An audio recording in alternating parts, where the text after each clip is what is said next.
All right, ladies and gentlemen, I assume, and I hope we are now broadcasting live. This is Sherman D. Manning walking out of McDonald's, as I said, as we go along within the next few weeks. This will become more professional, and I'll be able to figure out how to drown out the background noises, etc. We'll get there. Just bear with me. In the meantime, let's just put this out there as much as we possibly can. Sherman D. Manning, author of The Truth About O.J. Simpson, Race, Class, Money, and Justice. Read that book. It is available at local bookstores, and it is at Amazon.com also. The Truth About O.J. Simpson, Race, Class, Money, and Justice. I'd like to take this opportunity to thank Mr. Monty. Won't call his last name for privacy reasons, but Mr. Monty actually sent me an email and verified the fact that I am being heard.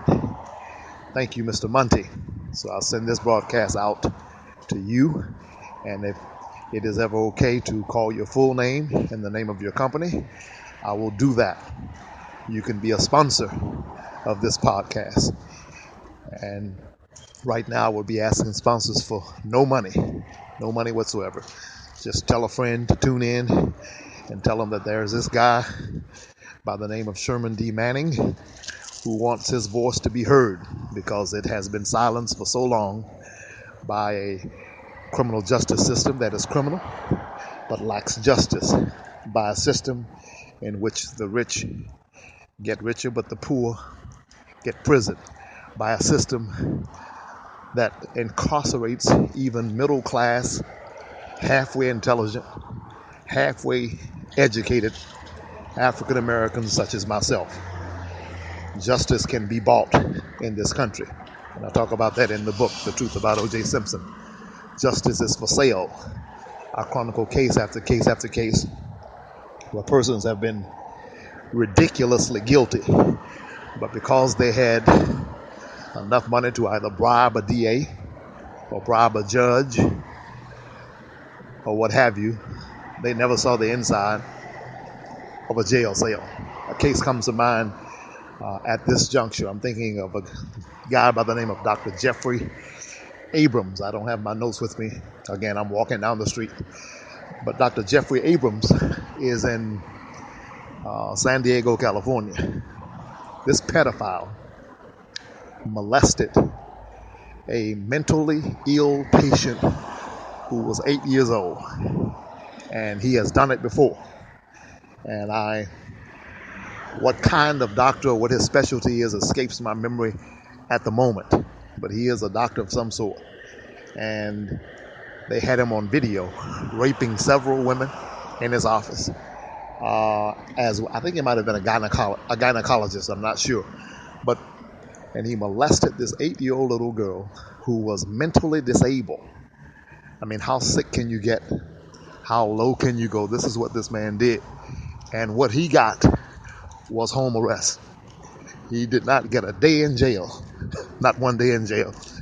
And I remember seeing Deputy District Attorney Carrie Conway is her name, a female, KerryConway, on television, attempting to justify why he did not go to prison. And she started out by saying, I'm confident that no person in the public is threatened by his home arrest. And the first thing I said to myself was, he has a computer. He's probably downloading child porn. A sick son of a gun. But the only difference in Abrams and others is that he had several million dollars, and he probably bribed Conway and also bribed the judge. This is wrong. This is criminal, and this is not justice. And these are the kinds of things that make my blood boil when you hear case after case after case where you see a poor white man or a poor Latino or a poor African American man.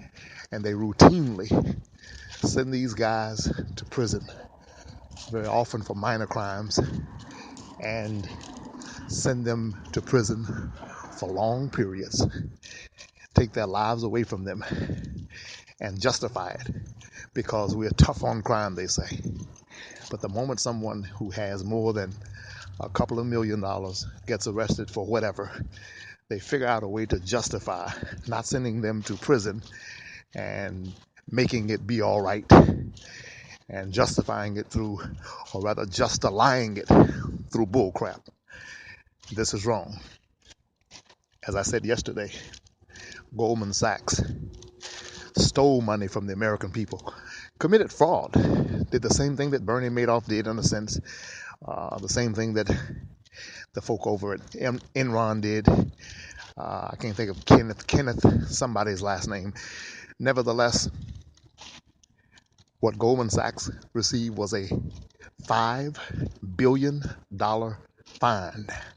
So it's safe to say Goldman Sachs stole $5 billion from the American people. $5 billion with a B. And their punishment was a fine. Now, you can steal $5 and go to jail and have a criminal record for the rest of your life.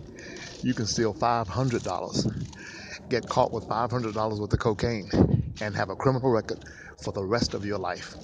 Well, these guys were able to steal $5 billion and have no criminal record, and nobody goes to jail. Steal $5 billion, get a fine and do no time. Steal 500, get a criminal record, and go to jail. This is wrong. This is wrong. This is not equal justice. This is not equal protection under the law. The American people need to demand a change. We need to demand justice.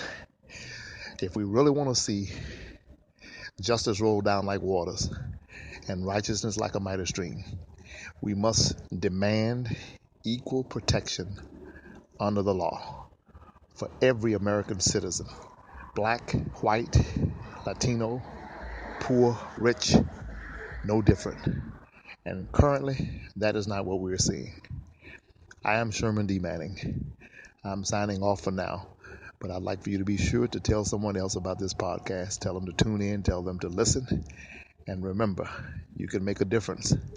All things are possible to him that believeth. All things are possible to him that believeth. Get the truth about O.J. Simpson, Race, Class, Money, and Justice on Amazon.com or local bookstores. Read it, drop me a line, let me know what you think. Sherman D. Manning, take care.